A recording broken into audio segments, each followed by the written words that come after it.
Hinamak na manugang. Kabanata 566.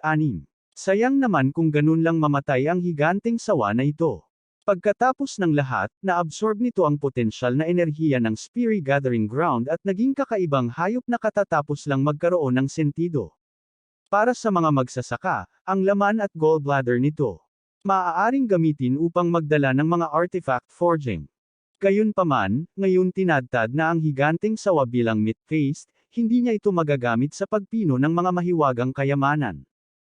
Tahimik ang paligid. Itinaas ni Alex Dixon ang kanyang ulo at nakita na ang mga nakapaligid na tao ay parang mga eskulturang luad, lahat sila ay naninigas at nakatitig sa kanya, natulala saglit. Masyado sigurong nakakabigla ang sword soul na ginamit niya kanina kaya nabigla ang mga taong ito.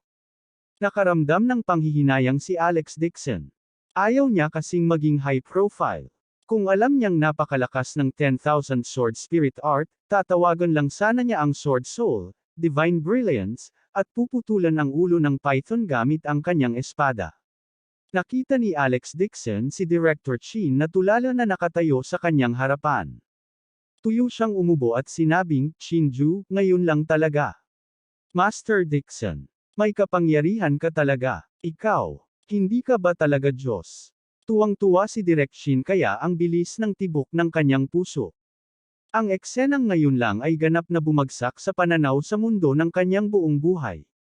Si Direk Shin ay isa ring nagtanong ng estudyante sa 985 University.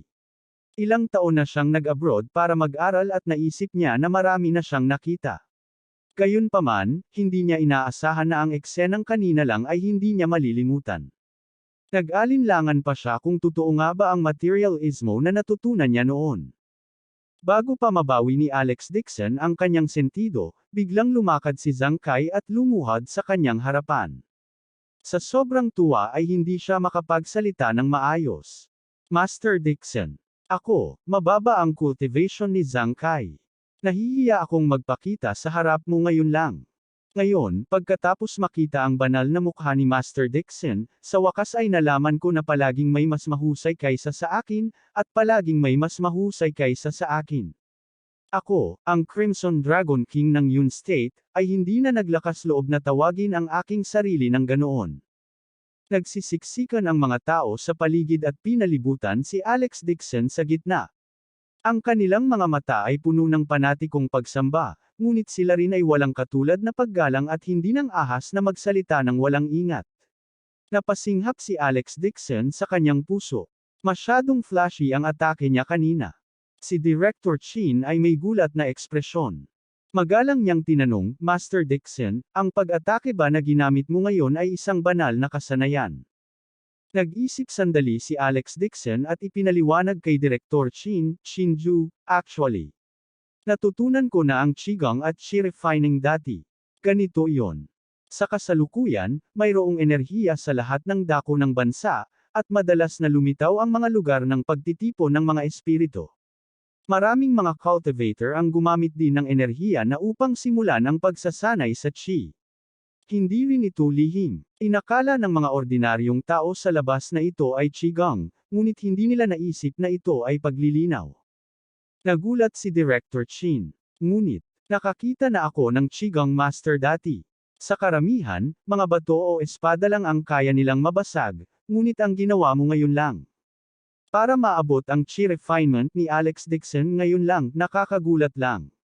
Umiti si Alex Dixon at sinabing, "Ito, masasabi lang na iba-iba ang cultivation level ng bawat tao.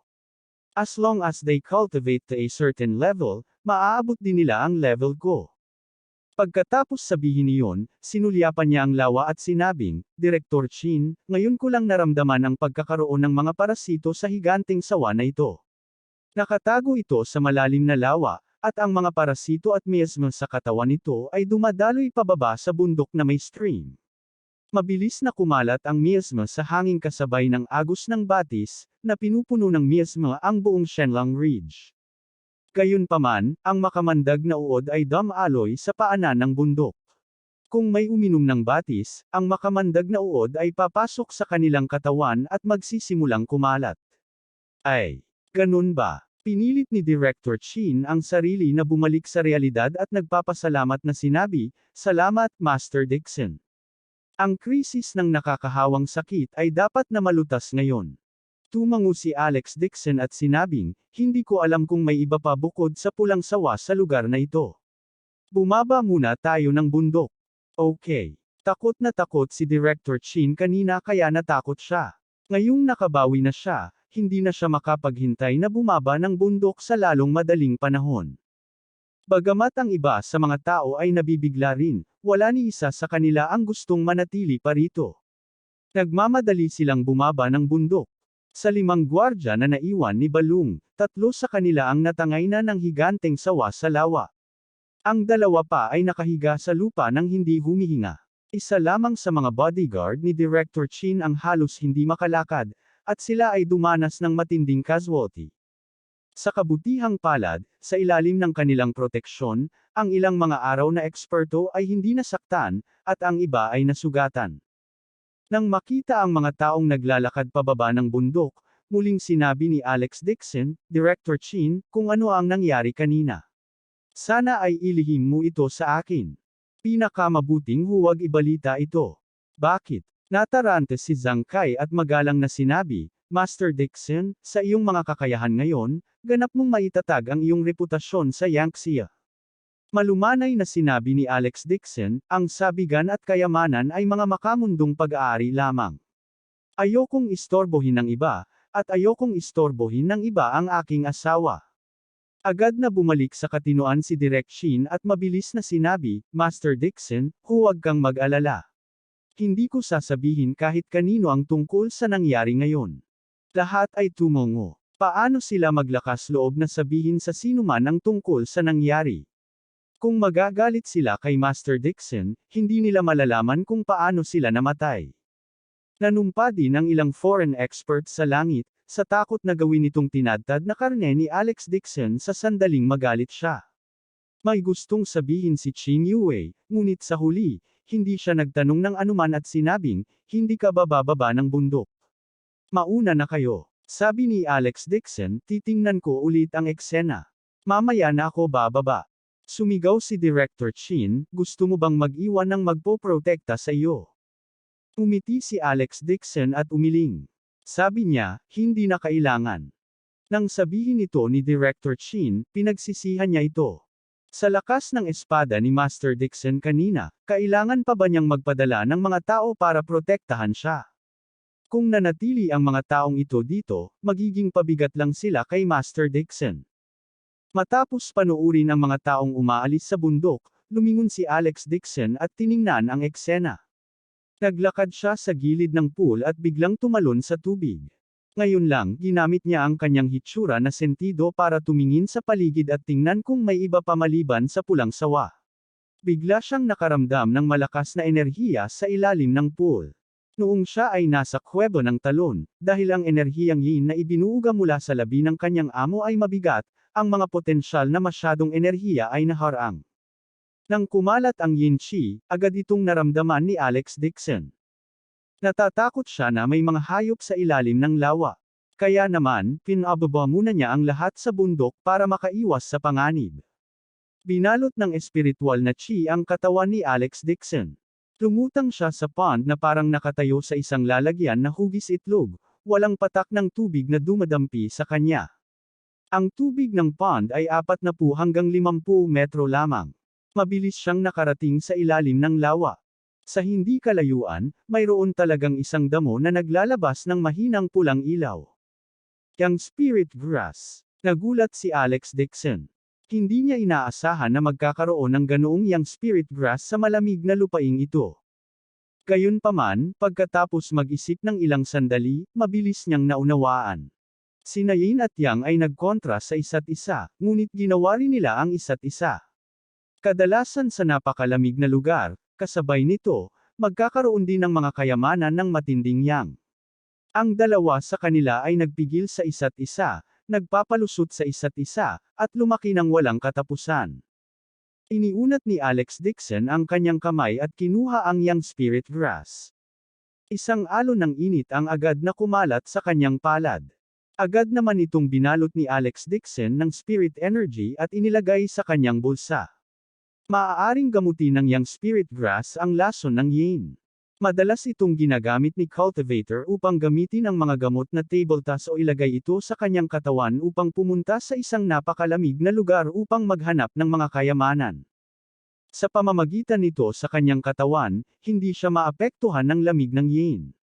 Kung siya ay pumasok sa bulkan, hindi siya masusunog ng apoy. Nang hinugot niya ang yang spirit grass, may bukol ng putik sa ilalim ng damo. May isang bato sa puti, ang isang maliwanag at ang isa ay napatay. Kinuha ni Alex Dixon ang bato at inanod ang putik sa tubig, nagsiwalat ng maapoy na pulang bato na tila apoy ng uling. No wonder na sobrang lamig sa ilalim ng pond. May mga spirit herbs tulad ng yang spirit grass sa pond. May fire soul stone pala na nakabaon sa ilalim ng pond. Talagang hindi inaasahan ni Alex Dixon na hindi niya sinasadyang makahanap ng dalawang Shenlong Ridge pagdating niya sa Shenlong Ridge. Kahit na ang Fire Soul Stone ay hindi maaaring gamitin upang gamitin ang mga tabletas o armas, maaari itong gamitin bilang mata ng pagbuo. Ito ay inilibing sa porma sayon at naglalabas ng positibong pagbabago sa enerhiya. Maaari nitong labanan ang karamihan ng exit Chong at walang sunog sa bahay. Kung nagkaroon siya ng Fire Soul Stone kanina, paano nahawa ang kanyang biyenan na si Helena ng mga parasito? Kabanata 567. Kahit na gumagala siya sa labas at nahahawaan ng mga parasito sa loob ng kanyang katawan, kapag nakauwi na siya, ang mga parasito ay papatayin ng purong yang spirit energy na ito sa loob ng kanyang katawan. Inalis ni Alex Dixon ang dalawang numinous treasures at lumabas sa pond. Ginamit niya ang kanyang mga kahulugan upang suriin muli ang kanyang paligid upang matiyak na wala ng mga abnormalidad habang bumababa ng bundok.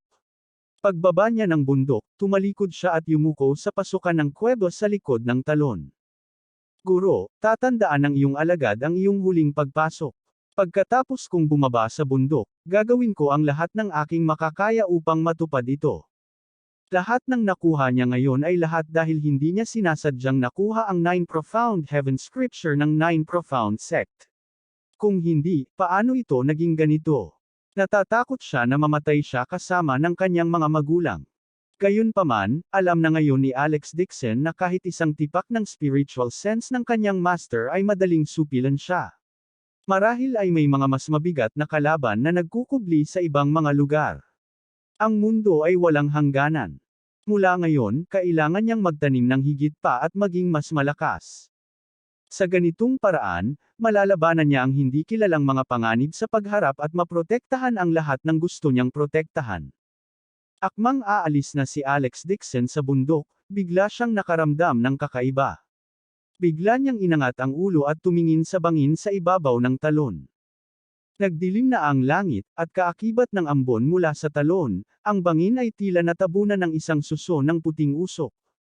Gayunpaman, nakita ni Alex Dixon na may isang taong nakatayo sa tuktok ng bangin. Ang isa sa kanila ay nakasuot ng itim na suit. Ang figure ay napakapayat at nakasuot ng masikip na itim na suit, na binabalangkas ang Katanji tanging figure ng figure. Halatang babae yon. Lumitaw ang figurang ito sa tuktok ng bangin sa hindi malamang oras, na tila pinagmamasdan din siya.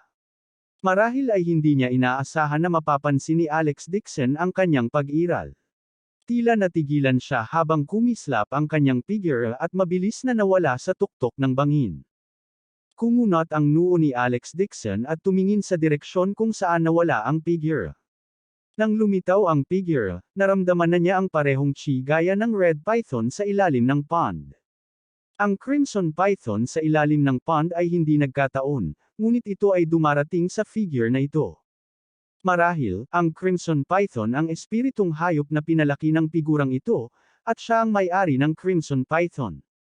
Higit pa rito, ginamit pa ni Alex Dixon ang kanyang spiritual sense para malabong matukoy ang babaeng ito ay may makamandag na bulate sa kanyang katawan.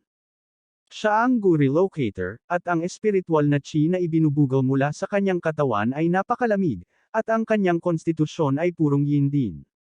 Napakahirap para sa isang taong may ganoong konstitusyon na mabuhay ng lampas sa 30 taong gulang, ngunit ang ganitong uri ng konstitusyon ay ang pinakamahusay na taong gu upang lampasan ang gu.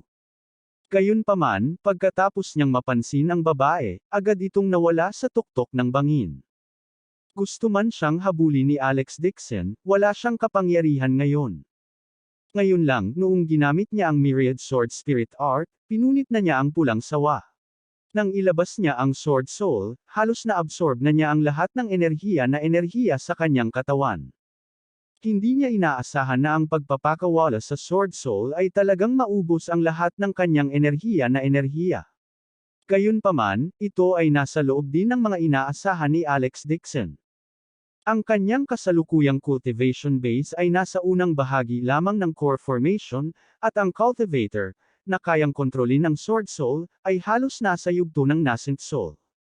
Ngayon, noong ginamit niya ang Sword Soul, katumbas ito ng paglampas niya sa sarili niyang level at puwersahang gumamit ng teknik na lumampas sa level niya. Sa kabutihang palad, ang Sword Soul na ito ay konektado sa kanyang spiritual sense at hinihigop lamang ang mga potensyal na enerhiya sa loob ng kanyang katawan. Kung ito ay anumang magic treasure, bukod sa pag-absorb ng enerhiya, nagdudulot din ito ng pinsala sa kanyang spiritual sense. Sa kasalukuyan, walang gaanong pagtaas na enerhiya ang natitira sa katawan ni Alex Dixon, at hindi na niya ito mahabol. Nakatalikod lang siya at umalis sa bundok. Buti na lang at hindi siya inatake nitong misteryosong babaeng nakaitim. Natatakot siya na tinakot siya ng kanyang 10,000 Sword Spirit Art. Kung nakita niya ang kanyang kalaban na ang lihim na chi sa kanyang katawan ay walang laman at sinamantala ang pagkakataong umatake, talagang hindi siya mahahadlangan ni Alex Dixon ng ilang sandali. Kung ang cultivation base ng kanyang kalaban ay nasa early core formation stage din, baka mapatay siya on the spot. Gayunpaman, napakaliit ng posibilidad na mangyari ito. Ito ay dahil kakaunti ang mga tao sa Earth na maaaring mag-cultivate hanggang sa huling yugto ng foundation establishment, lalo na ang cultivator na nasa unang yugto ng core formation. Kung ang babaeng ito ay nasa unang yugto ng core formation, paanong hindi niya makikita ang mga pagbabago sa enerhiya ng espiritu sa kanyang katawan? Gayunpaman, ang lugar na ito ay hindi angkop na manatili ng matagal. Tumalikod si Alex Dixon at naglakad pababa ng bundok. Ang Divine Brilliant Sword Soul ay patuloy na nananatili sa kanyang dantian, ang isang maliwanag at ang isa ay napatay. Hindi napigilan ni Alex Dixon na mabigla nang maisip niya ang daang atake ng espada ngayon lang. Ang kanyang kasalukuyang cultivation ay hindi sapat, halos hindi niya magagamit ang higit sa 100 spirit sword, kahit 1/10 ng kapangyarihan ng sword technique, ngunit mayroon pa rin itong mapangwasak na kapangyarihan. Ang tunay na 10,000 sword spirit technique ay pinagsama ng 1,000 espada, at ang kapangyarihan nito ay mas nakakagulat. Madali nitong wasakin ang isang lungsod sa lupa. Naglakad pababa ng bundok si Alex Dixon, ngunit hindi siya hinabol ng babaeng nakaitim. Gayunpaman, isang kakaibang pakiramdam ang bumalot sa puso ni Alex Dixon. Nang sumulyap siya sa kanya ngayon, naramdaman niya talaga ang babaeng ito ay kamukha ni Ding Yu mula sa parehong amag. Kung hindi dahil sa katotohanan ang babaeng nakaitim na ito ay may mas payat na katawan kaysa kay Ding Yu, halos makikilala na niya ang babaeng ito bilang Ding Yu. Tuldok, Jinling. Sa kalye, isang babaeng nakasuot ng itim na windbreaker at salaming pang-araw ay tumatawag sa telepono. Bagamat nakasuot siya ng sunglasses, nakasuot siya ng low-cut tight golden dress. Buong-buo ang kanyang sex na figure, lalo na kapag siya ay tumingin sa sobrang bangis. Halata namang tatawag siya sa telepono. Kinagabihan, ang mga naglalakad na dumadaan ay hindi maiwasang mapalingon sa kanya. Mayroon pang ang isang lalaking nasa katanghaliang gulang na nakatingin lang sa kanya ng masama at ibinagsak ang ulo sa poste. Binaliwala ng babae ang lahat ng nasa paligid niya. Ang kanyang buong katawan ay naglalabas ng malamig na aura na libu-libong milya ang layo. Hinubad ng babae ang kanyang sunglasses. Si Ding Yu iyon. Pero ngayon, bakas sa mukha niya ang pag-aalala. Sumigaw siya sa telepono, "Ku Fei, saan mo ipinadala ang kapatid ko?" "Huwag kang mag-alala. Pinadala ko lang ang kapatid mo sa Changshui County. Ipinanganak siya na may espiritong kumokontrol sa katawan at bihasa sa Gu Arts. Hindi pa nagtagal, pinasuko niya ang isang pulang sawa mula sa Shenlang Ridge na siyang perpektong oras para gamitin ito. Saglit na natigilan si Ding Yu at biglang sumigaw, "Ano? Baka gusto mong ipadala ang kapatid ko para harapin si Alex Dixon." Bakas ang gulat at galit sa kanyang magandang mukha. Ang kanyang mga daliri ay mahigpit na nakakuyong sa mga kamao at sila ay patuloy na nanginginig. "Ano ba ang kinakatakutan mo? Bagamat maliit ang pangangatawan ng kapatid mo, mas mataas ang cultivation base niya kaysa sa iyo. Kung mapatay ko si Alex Dixon, masasabi kong malaking kontribusyon ito. Baka pwede ko siyang bigyan ng herbs at hayaan siyang mabuhay ng ilang taon pa." Pangit ang ekspresyon ni Ding Yu. Nagtiis siya sandali at sinabing, "Sect Master Ku, pakitawagan muli ang kapatid ko." Hindi niya kayang harapin si Alex Dixon. Napakataas ng kultibasyon ni Alex Dixon na kahit siya, maraming araw nang nakatago sa tabi niya, ay hindi nakarating sa ilalim nito. Gayunpaman, nakita niya ito ng sarili niyang mga mata. Ipinatawag ni Alex Dixon ang Heaven Thunder at pinasabog ang sasakyan na humahabol sa kanya. Naintindihan niya agad. Sa harap ni Alex Dixon, siya ay isang hindi gaanong kahalagahan. Kung hindi dahil sa kayamanan sa kanyang katawan na nagtago ng chi sa kanyang katawan, mapapansin ito ni Alex Dixon sa isang sulyap. Naging matigas ang boses ni Ku Fei at pinagalitan niya, "Naglakas loob ka bang tanungin ang desisyon ko?" Kabanata 568. I dare not. Mabilis na sinabi ni Ding Yu, ngunit hindi maarok ang paglilinaw ni Alex Dixon. "Hindi siya makakaharap ng kapatid ko. Alam ko kung ano ang gagawin." Hindi inisip ni Ku Fei na ito ay isang malaking bagay. Matagal na siyang naghintay at halos alam niya ang kakayahan ni Alex Dixon sa pamamagitan ni Ding Yu. Noong hindi pa sapat ang cultivation base ni Alex Dixon, kung kontrolado ni Ding Qing ang Red Python, tiyak na mapapatay niya itong si Dixon sa Shenlang Ridge. Nag-aapoy ang puso ni Ding Yu sa pagkabalisa. May gusto pa siyang sabihin, ngunit sumigaw muli si Ku Fei. "At ikaw, hindi mo man lang kayang harapin si Jane Lewes. Nakikita kong humihina ka ng hamina ka." Nabulunan si Ding Yu at agad na nagpaliwanag, may ilang eksperto si Jane Lewes na nagpoprotekta sa kanya. "Mahirap para sa akin na makalapit. Hehe, sa iyong cultivation, hindi sa lawak na hindi mo kayang makitungo sa kanilang mga bodyguard." Malamig nang umuso si Ku Fei at nagbabala sa malalim na boses, "Mas mabuting huwag kang magkaroon ng ibang ideya, kung hindi, hindi kita patatawarin. Pinadala ko na ang mga lalaki para makipag-usap kay Jane Lewes mamaya, ilalabas nila si Jane Lewes." Natigilan si Ding Yu at nagtanong agad, "Sect Master Ku, nagpadala ka na ba ng mga tao? Upang maiwasan ang anumang pagkanta, mas mabuting mag-strike muna para maneg." Mabangis na sigaw ni Ku Fei.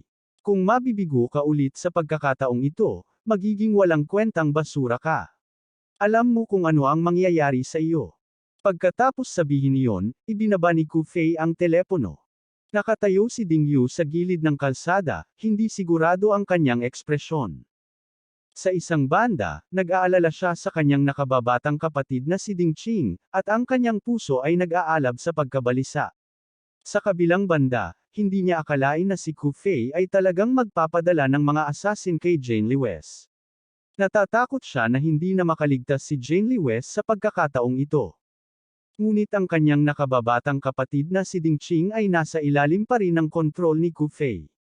Nag-atubili si Ding Yu ng ilang segundo at tumakbo pa rin palabas ng lungsod. Isang itim na kotse ang humaharurot papunta sa exit ng Jinling City. Sa ball, si Jane Lewes ay itinuli ng isang lubid ng abaka at nalilito.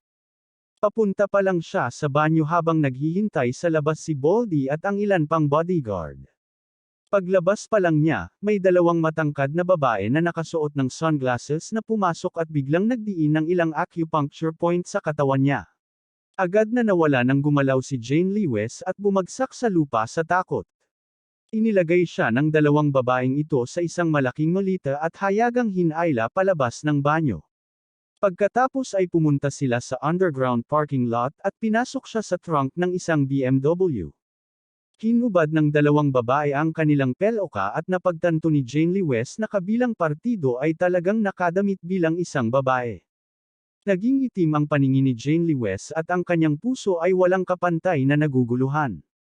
Hindi niya alam kung sino ang mga kidnapper na ito at lalong hindi niya alam kung ano ang layunin ng kabilang partido. Nakadikit ang bibig niya sa tape at hindi niya magawang sumigaw. Takot na takot siya. "Hubby, halika at iligtas mo ako." Sa sandaling ito, napagtanto ni Jane Lee West kung gaano siya ligtas kapag si Alex Dixon ay nasa tabi niya noon. Sinubukan niyang makawala sa lubid, ngunit wala siyang magawa. Biglang bumangga ang katawan ni Jane Lee West at bumangga sa trunk ng sasakyan. Nagpreno ang BMW at biglang huminto. Wala siyang pakialam sa sakit. Kinakabahan ang kanyang puso. Ano ang sinusubukang gawin ng kabilang partido? Ilalabas niya ba siya? Bang! Ang ingay ng pagkasara ng pinto ay umalangaw sa tainga ni Jane Lee West. Kasunod niyan ay ilang malungkot na yak. Pagkatapos, tumahimik ito. Gia! Isang sinag ng liwanag ang biglang lumitaw sa harap ng mga mata ni Jane Lee West. Tinusok siya nito ng husto kaya hindi niya maiwasang dumilat ang mga mata. Kinakabahan siyang umatras. Isang patong ng malamig na pawis ang lumitaw sa kanyang likod at tumayo ang kanyang buhok. Ang sable light ay kumislap sa harap ng kanyang mga mata, at isang malamig na liwanag ang umatake sa kanya. Sa sobrang takot ni Jane Lee West ay napapikit siya. Sa oras na ito, narinig niya ang mapanuksong boses ng babae. "President Lee West, komportable bang nakahiga sa ball? Gusto mo bang tulungan kita sa pagtayo?" Nang marinig ang boses na ito, biglang iminulat ni Jane Lee West ang kanyang mga mata at gulat na tumangala. Nakita niya si Ding Yu na nakatayo sa tabi ng puno ng kahoy na ang isang kamay ay nasa baywang at ang isa pang kamay ay may hawak na isang matalim na willow leaf na lumilipad na kutsilyo. Nakatitig ito sa kanya nang nakangiti na hindi ngiti. Ang kanyang matengkad na gininto ang damit ay nabahira ng kanilang patak ng dugo at may bakas ng dugo sa kanyang mukha. "Secretary Ding, ikaw. Tumingin si Jane Lee West sa kanya nang walang laman at blanko ang isip. Naningkit ang magagandang mata ni Ding Yu at casual niyang pinunasan ang dugo sa kanyang mukha at walang pakialam na sinabi, "Lumabas ka na. Inaalagaan ko na ang taong dumukot sa iyo. Kung hindi ka aalis ngayon, pagdating ng ibang mga kidnapper mamaya. Hindi, papansinin ko na kayo." Natigilan si Jane Lee West. Ibinaba niya ang kanyang ulo at nakita niya na ang tali ng abakan na nakatali sa kanya ay naputol ng lumilipad na kutsilyo ni Ding Yu. Mabilis siyang tumalon palabas ng trunk. Matagal na siyang nakatali. May dagwang sugat sa kanyang palso at maging ang kanyang balat ay punit-punit. Ito ay walang kapantay na masakit. Paglabas pa lang niya sa trunk, tumangala si Jane Lee West at halos matakot siya. Nakita niya na sa tabi ng itim na BMW, may ilang black man na nakahiga sa pool ng dugo. Mukhang patay na silang lahat. Sila yung mga kidnapper na kumidnap sa kanya kanina lang. Nanghina ang mga binti ni Jane Lee West. Napahawak siya sa kotse at pilit na tumayo. Pinilit niyang maging mahinahon at nagtanong, "Secretary Ding, ikaw. Ano ang gusto mong gawin? Huwag kang matakot." Inihagis ni Ding Yu ang lumilipad na kutsilyo pataas at pababa at ngumiti ng casual. "Kung gusto ko ang buhay mo, tatayo ka pa ba dito?" "Secretary Ding, anong nangyayari?" Natahimik na si Jane Lee West. Nakita na niya ang pagkamatay ng mga kidnapper na ito ay tumpak na sinaksak ng willow leaf throwing knife sa puso at napatay sa isang suntok. Agad niyang naunawaan si Ding Yu ang nagligtas sa kanya. Ngunit hindi makapaniwala si Jane Lee West. Si Ding Yu, na karaniwang mukhang vixen, ay talagang pumatay nang hindi kumukurap ang kanyang mga mata sa kabilang panig niya. Nagkibit balikat si Ding Yu at iniligpit ang patalim. Mahina niyang sinabi, "Hindi mo ba nakita ang lahat? Kinidnap ka nila at pinatay ko sila." Ngunit, hindi pa rin makapaniwala si Jane Lee West at may hindi mabilang na pagdududa sa kanyang puso. Sinabi ni Ding Yu, "Ang bilis ng panahon at may iba pang mga kidnapper sa daan. Wala rin akong oras para magpaliwanag. Hinabol na ng mga bodyguard mo at ibabalik ka agad. Jane Lee West, niligtas ko ang buhay mo at hindi ko hinihiling na pasalamatan mo ako. Basta't inilihim mo sa akin ang bagay na ito, magiging pantay tayong dalawa. Napatahimik si Jane Lewes at nakasimangot. Ding Yu, kilala mo ang mga kidnapper na ito, di ba? Kung papatayin mo sila, magkakaproblema ka ba? Natawa si Ding Yu sa sarili at sinabing, "Anyway, you usually hate me, so why do you care about me?" Jane Lewes, malapit na akong umalis sa Jinling. Pagbalik ni Boss Dixon, you will resign on my behalf and ask him to ipagamot mo ang kapatid ko kung maaari. Pagkasabi niya nun tumalikod na siya at umalis. Ang kalooban ni Jane Lewes ay komplikado. Malabo niyang naramdaman na hindi simple ang pagkakakilanlan ni Ding Yu. Bigla niyang inangat ang ulo niya at sumigaw, "Teka! Saan ka pupunta? Paano kita hahanapin sa darating?" Tumayo si Ding Yu ngunit hindi lumingon at malamig na sinabi, "Hindi na kailangang maghanap ng magulang. Hindi na ako babalik sa Jinling. Isa pa, may sasabihin ako sa iyo. Ang asawa mo, si Alex Dixon, ay hindi isang taong Lewes family na kayang masaktan. Sabihin sa iyong mga tretuhin si Alex Dixon, kung hindi, masisira niya ang buong Lewes family." Kabanata 569. Pagkatapos niyang magsalita, mabilis na umalis si Ding Yu at unti-unting nawala ang kanyang anyo sa kalangitan ng gabi. Dapat ay tinulungan niya ang kanyang kapareha, ngunit ipinagkanulo niya si Ku Fei at nailigtas si Jane Lewes. Kung bakit niya ginawa ito, hindi rin maintindihan ni Ding Yu. Pero isa lang ang alam niya. Iyon ang lakas ni Alex Dixon. Hindi ito isang bagay na maihahambing ni Ku Fei. Kung kinuha niya si Jane Lewes, hindi na siya naniniwala sa kanya kapag bumalik si Alex Dixon. Bukod pa rito, kahit si Ding Yu mismo ay hindi masabi kung gusto niyang iligtas ni Alex Dixon ang kanyang kapatid, o hindi siya bigin, o hindi mahulog ang kanyang impresyon sa kanyang puso. Nagpaplano si Ding Yu na maghanap ng mapagtataguan pansamantala. Ang cultivation base ng kanyang kapatid ay nasa itaas pa rin niya.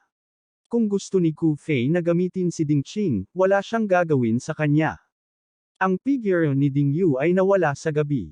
Kinapa ni Jane Lewes ang kanyang mga templo at ang kanyang mga damdamin ay lubhang komplikado. Hindi siya nakakuha ng sagot sa isang malaking tumpok ng mga misteryo. At ano ang kahulugan ng huling pangungusap na iniwan ni Ding Yu bago siya umalis? Ang kanyang asawang si Alex Dixon, bukod sa malayong kamag-anak ng Dixon family sa Yan Capital at kamag-anak ng underground forces, may ibang pagkakakilanlan kaya ang kanyang asawa na itinatago nito sa kanya. Ang tunog ng busina ng sasakyan ay narinig mula sa likuran. Presidente Lewes. Nataranta ang kalbo at sumugod kasama ang kanilang bodyguard. Bago huminto ang sasakyan, tumalon siya sa kotse at sinugod si Jane Lewes sa pinakamabilis na bilis. Nang makita niya ang bangkay sa lupa, sa sobrang takot ng kalbo ay muntik na siyang bumagsak sa lupa. Matapos matiyak na hindi nasaktan si Jane Lewes, nakaramdam pa rin siya ng matinding takot. President Lewes, sa pagkakataong ito naging pabaya ako. Muntik ko nang malagay sa panganib. Malakas na sinampal siya ng kalbo. Mariin niyang sinampal ang sarili sa mukha at lumuhad sa harap ni Jane Lewes. Bago umalis ang kanyang amo, pinaalalahanan niya itong protektahan ang ina ng kanyang guro. Ngunit sa pagkakataong ito, hinayaan na niya ang kidnapper na muli si Jane Lewes sa ilalim mismo ng kanyang ilong. Ang kalbo ay labis na nanghihinayang at patuloy na nataman ang kanyang ulo sa kotse. Nagdesisyon na siya kung may nangyari kay Jane Lewes, sa pagbabalik ni Alex Dixon, magagamit na lang niya ang buhay niya bilang paghingi ng tawad. Pagod na tumalikod si Jane Lewes, ikinaway ang kanyang kamay at sinabing, "Bumangon ka. Ayos lang ako. Babalik tayo." President Lewes, sumakay ka muna sa kotse. Maingat na sabi ng kalbo, pagkatapos ay inutusan ang kanilang bodyguard na lumapit at protektahan ng maigi si Jane Lewes. Titingnan ko ang paligid at ang pinagmulan ng mga taong ito. Sa sobrang katapangan niya ay naglakas loob siyang ipatong ang kanyang mga kamay sa asawa ni Boss Dixon. Ang grupong ito ng mga tao ay nililigawan lamang ng kamatayan. Nagtatakang tanong ng isa sa mga bodyguard, President Lewes, anong nangyari kanina? Paano namatay ang mga taong ito? Kanina lang. May gustong sabihin si Jane Lewes pero napatigil siya. Sa pag-iisip sa sinabi ni Ding Yu kanina, nag-iba agad siya ng tono. Hindi ko rin alam kung anong nangyari. May pumatay sa mga kidnapper na ito at iniligtas ako sa sasakyan bago umalis. Sinuri ng kalbo ang kanilang kidnapper ngunit wala siyang nakita. Tumingon siya at nagtatakang nagtanong, President Lewis, sinasabi mo na iniligtas ka ng kabilang partido at umalis nang hindi iniiwan ang iyong pangalan. Oo. Nagpasya si Jane Lewis na ilihim ito kay Dingyu at mabilis na iniba ang paksa. Bumalik tayo dali. Baka may makahabol sa atin. Okay. Nag-alala rin si Boldman sa kaligtasan ni Jane Lewis, kaya agad itong sumakay sa kotse at umalis sa pinangyarihan. Sa kotse, inutusan ni Jane Lewis si Boldman. Hindi mo na kailangang isumbong ang nangyari kanina sa asawa ko. Huwag mo na lang banggitin sa huli. Kaya niyang lokohin ang kalbo. Ngunit natatakot siya na hindi niya ito maitago kay Alex Dixon. Kung babalik ang kanyang asawa upang linawin ito, natakot siya na hindi niya ito mailihim para kay Dingyu. Tuldok. Madilim na. Bumaba si Alex Dixon mula sa bundok at bumalik sa county ng Changshui County. Sa pasukan ng hotel, si Direk Chin at ang iba pa ay sabik na naghihintay. Nang makita nilang lumitaw ang kanyang mga figure, nakahinga ng maluwag ang lahat. Tumingin kay Alex Dixon ang ilang foreign experts na puno ng paghanga. Kumuha pa si Smith ng notebook at nakiusap kay Alex Dixon na pirmahan ito. Sandaling binanggit ni Alex Dixon ang bahagi ng bundok, pagkatapos ay ibinagayway ang kanyang kamay upang hilingin sa lahat na umalis. Ang mga tao sa bundok ay matagal nang pinahihirapan at natakot.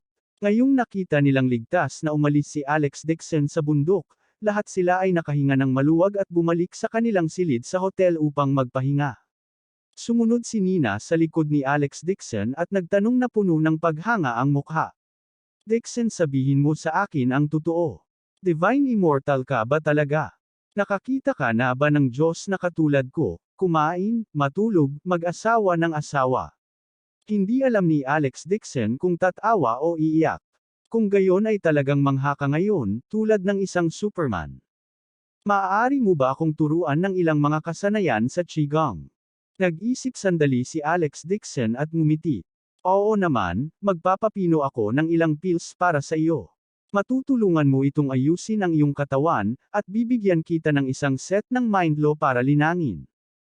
Guro, alagad mo na ba ako?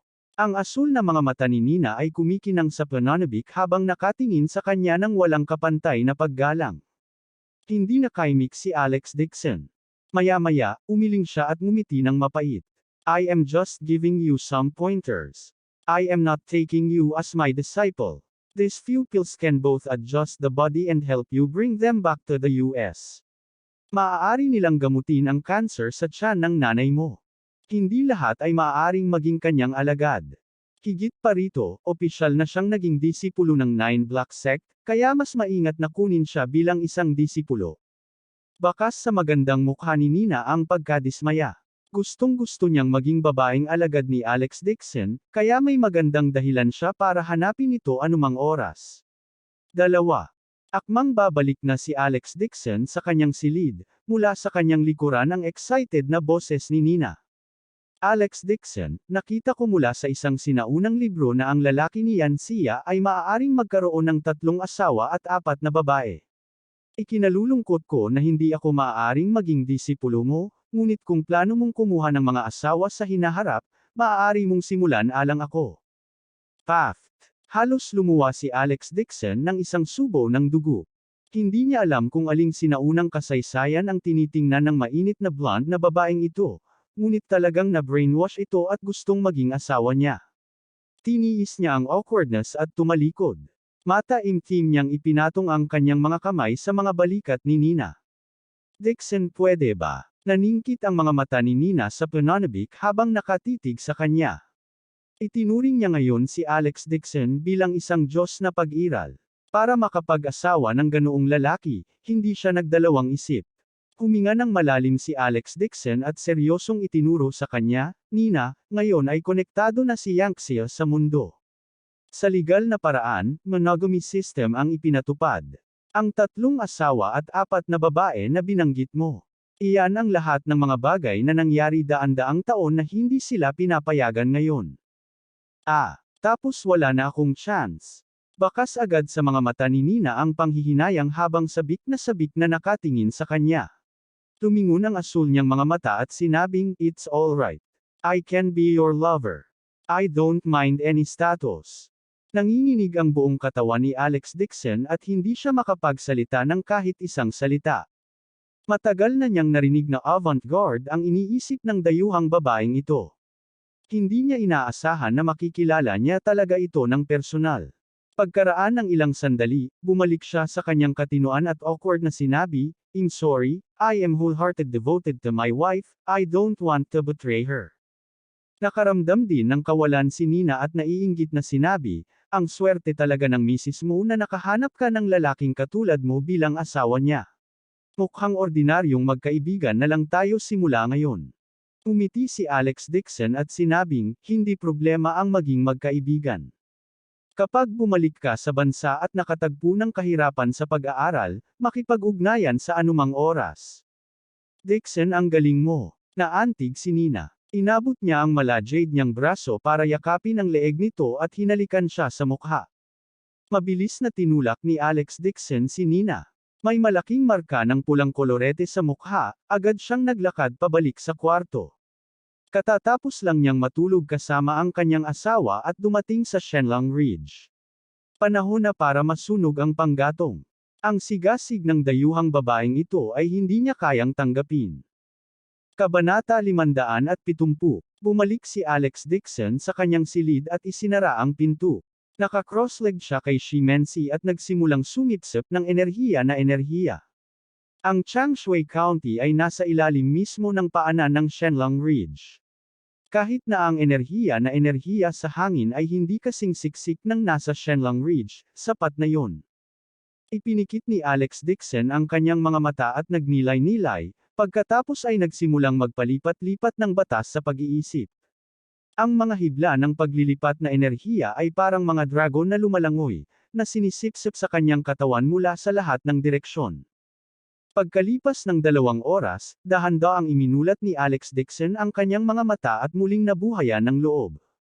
Nasipsip niya halos lahat ng enerhiya na enerhiya sa loob ng 10 milyang radius, at 2/3 ng mga enerhiya sa kanyang katawan ay naibalik. Pagkatapos niyang masipsip ito, ang enerhiya ng enerhiya sa kanyang paligid ay naging napakanipis, at aabutin siya ng kahit 1 linggo bago gumaling. Kung ito ay nasa Shenlang Ridge, kailangan niyang malaman ang kalahating oras upang lubos na masipsip ang mga katangian ng enerhiya. Ngunit sa Spirit Gathering Formation ng Jinling Villa, mas maikli pa ang kanyang recovery time. Tumayo si Alex Dixon at bumaba sa lupa. Hindi niya maiwasang isipin na pagkatapos niyang bumalik sa Jinling, dapat siyang maghanap ng mga angkop na materyales at mapupuksa ang isang mahiwagang kayamanan na maaaring mang-alap ng mga pagbabago sa enerhiya. Hindi niya gustong tumakbo sa isang sitwasyon at gamitin muli ang 10,000 Sword Spirit Art. Matapos mawala ng laman ang paglilipat ng chi sa kanyang katawan, hindi na niya mapunan ang kanyang mga paglalagay na chi sa kanilang sandali. Natatakot siyang mahulog sa isang krisis. Siyempre, ang posibilidad na ito ay napakaliit. Kapag ginamit na ang Sword Soul, magpapakawala ito ng nakakatakot na kapangyarihan. Maging si Cultivator, na ang cultivation base ay isang antas na mas mataas kaysa sa kanya, ay mapuputol ng daang atake ng espada. Kung gusto niyang protektahan ang sarili sa ilalim ng kanyang Myriad Sword Spirit Art, natatakot siya na ang yumaong Core Formation Cultivator lang ang bihira sa mundong ito. Kahit kailan ay hindi pa niya ito nakita. Nakita ni Alex Dixon ang telepono sa mesa na kumikislap at nawala. Kinuha niya ito at nakitang maraming missed calls. Galing talaga sila sa Wu Jiting. Nang tatawag na sana siya, muling tumawag si Wu Jiting. Saglit na nag-alinlangan si Alex Dixon at pinindot ang answer button. Ang nagulat na boses ni Wu Jiting ay nanggagaling sa telepono. Magalang niyang tinawag, "Master Dixon, hindi naman kita inistorbo ah." "Ano ito?" mahinang sabi ni Alex Dixon. Hindi pa siya nakipag-ugnayan kay Wu Jiting dati. Sa karamihan, 2 beses o 3 beses lang siya nakipag-ugnayan sa kanya dahil sa jade business ng biyenan. Umiti si Wu Jiting at sinabing, "Master Dixon, nasa Changshui County ka pa ba?" Sino nagsabi sa'yo? Kumunot ang noo ni Alex Dixon. Hindi niya inaasahan na si Wu Jiting ay napakaalam sa Mian State. Mabilis na ipinaliwanag ni Wu Jiting, Master Dixon, huwag mo akong intindihin. Nabalitaan ko na may gagawin ka sa Changshui County nang makipag-ugnayan ako kay Mr. Lewis kahapon. Narinig ko mula sa kanilang mga ngalakal ng Jade na isang grupo ng mga tao mula sa Jinling dumating sa Changshui County, kaya nahulaan ko na si Master Dixon yun. Napakaingat niya, natatakot na baka hindi maintindihan ni Alex Dixon ang kanyang kinaroroonan. Nag-isip sandali si Alex Dixon. Hindi lihim na nakarating siya sa Changshui County. At saka, hindi naman lihim na kasama siya sa team.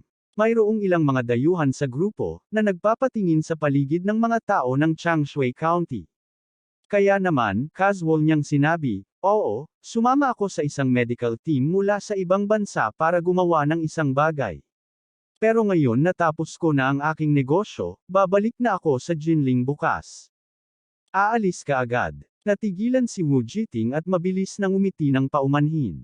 Master Dixon, bihira ka lang pumunta sa yun state. Kung hindi kita ay host, hindi magiging saysay. Master Dixon, pwede ka bang manatili ng 1 o 2 araw pa? Magdamag akong magdadaan mula sa Mian State para maligayang pagdating sa iyo. Umiling si Alex Dixon at sinabing, hindi na kailangan yan. Kung mayroon kang pag-uusapan sa akin, sabihin mo lang. Hindi na kailangang pumunta sa templo ng walang dahilan. Kung gusto lang ni Wu Jiting na matulungan siya, magkakaroon siya ng pagkakataon kay Jinling. Dapat may itatanong siya sa kanya. Oo nga, ngumiti si Wu Jiting ng paumanhin at sinabing, talagang may napakatalino na plano si Master Dixon. Ito, may mahalagang bagay akong hinihiling kay Master Dixon para sa tulong. Nag-isip sandali si Alex Dixon. Si Wu Jiting ay nakikipagnegosyo sa kanyang sariling biyenan at binigyan siya ng maraming katangi-tanging pagtrato sa negosyo. Ang pinakamagagandang jade ay ibinento lahat sa biyenan sa mababang presyo. Karaniwang ginagamit niya ang orihinal na presyo para makabili ng ilang peking antigo na napagkamalan ng biyenan. Sa relasyong ito, hindi makatwiran para sa kanya na tanggihan ito ng direkta. Kaya, tinanong ni Alex Dixon, ano ito? Ito. Saglit na nag-alinlangan si Wu Jiting at ngumiti ng may paggalang. Masalimuot ang bagay na ito. Ako mismo ang pupunta para salubungin ka bukas ng umaga. Kakausapin kita ng detalyado sa handaan. Nang matapos siyang magsalita ay tila natakot siyang tumanggi si Alex Dixon kaya naman mabilis niyang idinagdag, Master Dixon, ay delay muna kita ng ilang oras bukas. Pagkatapos nito, magpapadala ako ng espesyal na eroplano para ipadala ang iyong mga kaibigan pabalik sa Jinling. Huminto si Alex Dixon at sinabing, isang normal na piging lang ang gagawin. Hindi na kailangang maging high profile, kaya ibinaba niya ang tawag. Hindi niya inaasahan na magpapadala si Wu Jiting ng private jet. Ito ay napakahusay na pinaghandaan. Nakilala ni Alex Dixon ang misteryosong babaeng nakaitim sa bundok at naging mas alerto. Dahil may pribadong eroplano na mag-escort sa kanila, ito ay magiging mas maginhawa at mas ligtas kaysa sa isang grupo ng mga tao na sumasakay ng mga kotse at mga high-speed na tren. Ang isang marangyang villa sa Changshui County ay walang kapantay na napakarilag sa ilalim ng kalangitan sa gabi. May ilang armadong gwardya din na nakabantay sa paligid. Sa maluwag na sala, ang itaas na bahagi ng katawan ni Balung ay hubad, na nagpapakita ng isang bangkos ng itim na buhok sa kanyang dibdib. May makapal na gintong kadena na naka-embed na may jade sa kanyang leeg, na nagniningning sa ilalim ng liwanag. Nakahiga siya sa isang babae na may hawak na tabako. Sa magkabilang gilid niya, may isang dilag sa kipaw na nakaluhod sa lupa, minamasahe ang kanyang mga binti. Sinasagot ni Balung ang telepono. Ilang sandali pa, inihagis niya ang telepono sa mesa at nagbuga ng usok. Malungkot ang mukha niya. Nakatayo sa harapan niya ang isang lalaking maitim ang balat. Siya ang humiling kay Balung na maging Alex Dixon sa handaan. Ito si Gan, ang kapitan ng kanyang mga bantay. Nakita niya ang pangit na mukha ni Balung.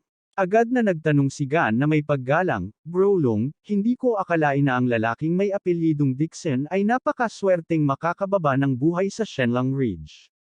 Bakit hindi ko dalhin ang 30 o higit pang mga tao sa kanyang lugar ngayong gabi at patayin siya, walang nakakaalam. Si Balung ay nagbuga ng usok at nagsalita sa isang mabagal na tono. It's not about Alex Dixon. Hindi na siya makakabalik ng buhay kay Jinling. Ang tawag sa telepono kanina ay galing kay Boss Wu. Sinabihan niya akong maghanda para bukas at maghintay sa entrance ng Mountain River Hotel para matanggap ang mga bisita para sa kanya. Landscape Hotel. Natigilan si Gan at sinabing, hindi ba ito ang hotel na tinutuluyan ng mga dayuhan? Gusto ba silang I welcome ni Boss Wu? Huminga ng malalim si Balung sa tabako at sinabing may malungkot na mukha. Sinabi nga ni Wu Jiting na tumanggap lang siya ng mga bisita at isang master. Hindi ko inaasahan na ganoon siya kaalam. Baka alam niya yon. Nandito sina Chief Chin at Xin Yue at gusto nilang samantalahin ang pagkakataong makahingi ng pabor sa kanila. Naguguluhan na tanong ni Gan, Bro Lung, si Boss Wu ay palaging nasa jade business at walang kinalaman sa Chin family. Bakit gusto niya silang kaibiganin? Hehe, tiningnan ko ang background ni Chin Yue. Hindi simple ang background ng babaeng ito. Anak siya ng Chin family sa Yan Capital, at kasalukuyang nagtatrabaho siya sa Su family ng 4 na malalaking pamilya sa Yan Capital. Siya ang secretary ng babaeng CEO, ng grupo ng pamilya Su, at siya ang namamahala sa mga panlabas na gawain. Sa madaling salita, ang babaeng ito ay katumbas ng pagiging mas mababa sa isang tao sa grupo ng Suklan. Kung mayroong maraming libong tao sa itaas niya, basta babanggitin niya ito sa harap ni Su Chingcheng.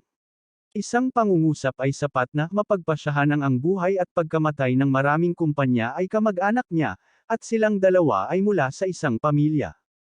Bahagyang nagbago ang ekspresyon ng mukha ni Gan, at magalang na sinabi niya, hindi ko inaasahan na magkakamag-anak siya sa Su family. Kung makikipag-ugnayan tayo sa babaeng Chin na ito, makikinabang tayo sa kanya sa hinaharap. Hindi ako makapaniwala na gustong makipagnegosyo ni Wu Jiting sa Su family. Abangan ang susunod na kabanata.